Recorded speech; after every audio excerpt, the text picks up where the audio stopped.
گۆڕانی کەش و هەوا ئەو گۆڕانکاریانەیە کە بەهۆی چەندین هۆکاری جیاوازەوە لە وڵاتێکی دیاریکراو یاخود لەسەر ئاستی زەوی ڕوودەدات. ئەمڕۆ لە ئەنجامی چالاکی پیشەسازی و کەمبوونەوەی پانتایی سەوزایی و لە ناوچوونی دارستانەکان هەروەها بەهۆی ئەو سەرچاوانەی کە گازی پیس و ژەهراوی دەکەنە ناوژینگەوە چەندین گۆڕانکاری لە کەش و هەوادا ڕوویداوە. ئەو دەرەنجامانی بەهۆی گۆڕانی کەش و هەواوە دروست بوون خۆی لەمانە دەبینێتەوە: بەرزبوونەوەی پلەی گەرما، وشکە ساڵی، توانەوەی بەستەڵەکەکان، کەمبوونەوەی ژمارەی زیندەوەرە ئاویەکان و بەرزبوونەوەی ئاستی دەریاکان. ئەمەش مەترسی گەورە لەسەر شارە کەناراویەکان دروست دەکات.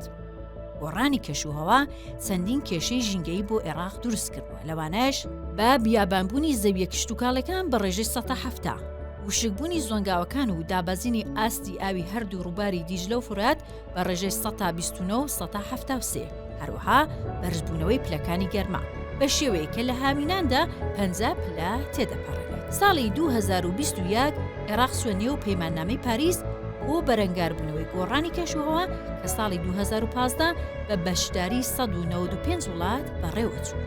لا پەیماننامەی پاریسدا عێراق باڵێنی داوە لەماوەی 10 ساڵی داهاتوودا بەرەو ئابووریەکی سەوزتر هەنگاو بنێت و دەرگا بکاتەوە بۆ وەبەرهێنانی 100 میلیارد دۆلار لە ئابووری سەوزدا.